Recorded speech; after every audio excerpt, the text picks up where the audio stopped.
Hello again, everybody.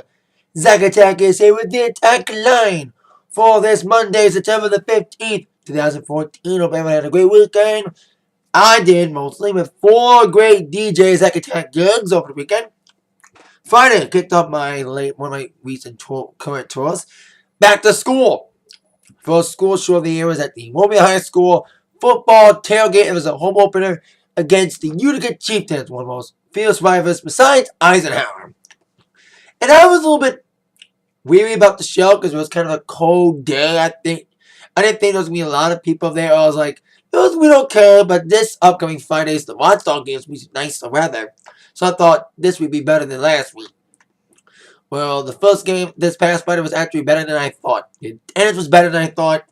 Ended up being a great tailgate to open up the season and open up the home season because it was the first home game of the season. They did a couple away games, but this was the first Mobile home game that was this past Friday. It was actually a better tailgate than I thought it was going to be. It was actually a terrific gig to kick off the back to school tour. The last 3 gigs of the weekend was for my Summer Jubilee tour, which ends this upcoming weekend. Because fall's starting. Makes sense for the summer tour to end when fall begins. 2 shows, Westview Orchard, Saturday and Sunday. Saturday was okay. Decent attendance. But yesterday was the best day of the Orchards thus far. Slammed packed yesterday. But it's just getting started. On average, good day. Really busy days. Westview gets about 10,000 people at the Orchards down at the 30-mile Van Dyke. And they just announced they were going to be inducted into the Macomb Hall of Fame. So that's awesome. I even got a shirt. They have these Cormier shirts. Because they have a Cormiers every year. And the employers get a Cormier shirt with the theme every year. And I got a Cormier shirt this year. It's getting washed right now, but I got a Cormier shirt. Stole it my dad. But now, this kind of makes me and Duty, my dad, my Morty, kind of officially a part of the Westview family. So there you go. That situation there. And besides the Westview Orchard shows on Saturday and Sunday,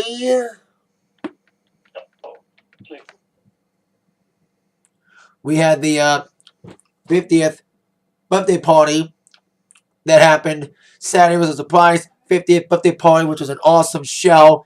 We had a setback though, a minor one.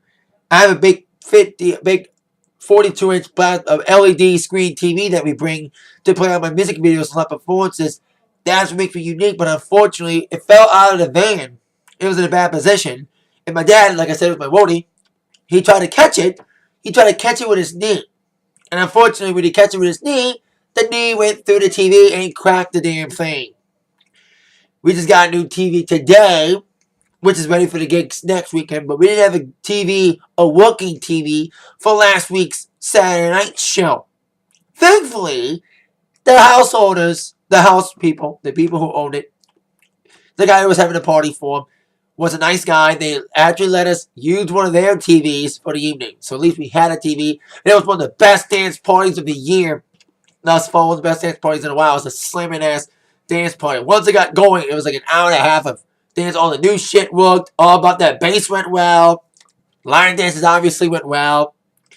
It was a badass dance party, despite the little setback. And once again, thank you for the householders for letting me use the TV. But we got a brand new, bigger TV. Bigger and better TV. We wanted a bigger TV anyway. Because that 42-inch TV was good, but you couldn't see it from a long distance because it was so small. But we got a big-ass TV today, and it's huge. I never had a big TV before, anywhere. So this big-ass TV is a big improvement. So it takes the old saying goes, one door closes, another one opens. In this case, one TV breaks, you get a big one. And got a couple more gigs this upcoming weekend. Another tailgate for Women High School football game this Friday. The Watchdog game, charity game for cancer research. A lot of pink against Utica 4. That's Friday night. Then the last 3 gigs on my Summer Jubilee 3 tour. Saturday and Sunday actually Westview Orchards again.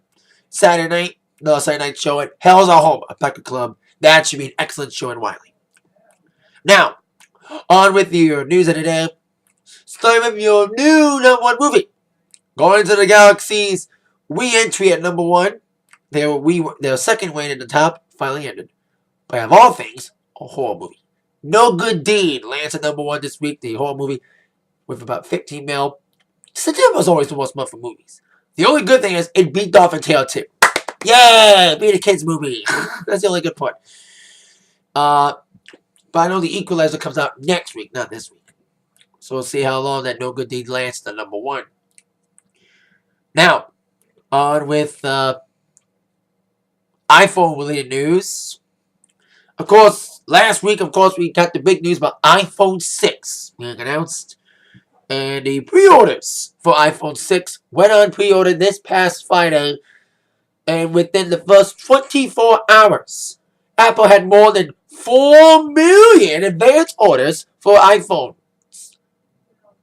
exceeding its initial supply. The iPhone and iPhone 6 Plus will be delivered to customers starting Friday and throughout September. Many will not be delivered, though, until October, the Apple said. Phones will still be available this Friday on a walk-in basis at Apple retail stores and for various wireless carriers and authorized Apple resellers. According to Apple, the website had intermittent outages this past Friday because of heavy traffic as orders began online. It set a new 24-hour record of 4 million pre-sales, beating 2 million pre-orders in 2012. That was for iPhone 5. So, there you go. And iOS 8 will be available this week. That's another big thing. So there you go. And besides iPhone 6 launching, of course, U2's new album, Songs of Innocence, launched this past week as a surprise album, free on iTunes. But not many people were delighted to see the U2 album on their iTunes library without them knowing it. Tyler, the Creator from Odd Future, bitched about it, and so did many others. I did get the album, and I did allow it. But Apple didn't, in fact, let people erase U2 from the iTunes library. They had a one-click tool to remove the U2 album from your iTunes library. If you did want it again, you had to get it again. But indeed, the album will be free for about a month. October 13th, the retail sale, that means you got to pay for it. So, I'm keeping the album. I like it.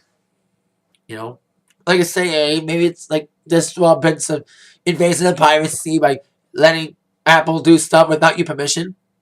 Many people are doing that now. I think Facebook got the Messenger bullshit. But hey, people don't want a YouTube album. At least Apple's making it easy for you to erase it. So there you go. iPhone 6 pre-sales through the roof, 4 million. And Apple allows people who don't want the YouTube album to erase it from their iTunes library in the purchase history. Now, on with big artist news.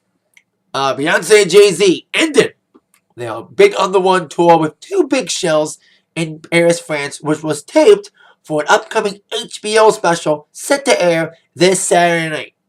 On the 2 shows, Nicki Minaj showed up to do her verse in the Beyonce remix of Fearless.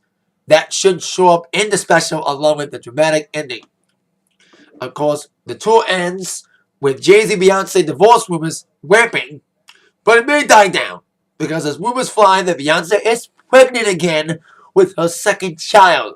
Many people reported a baby bump sighting during the last 2 shows in Paris, France, the only international shows of the entire tour, which was mostly an American tour. So, there goes a triumphant end for the tour. Like I said, the finale will be seen on television this Saturday night on HBO.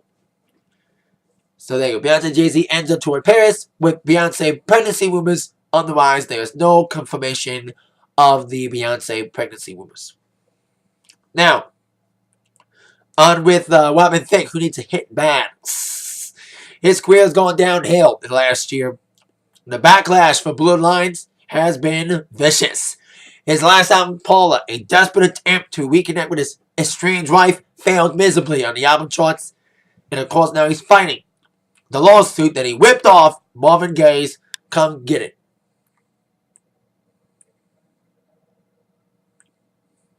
Oh, got to give it up.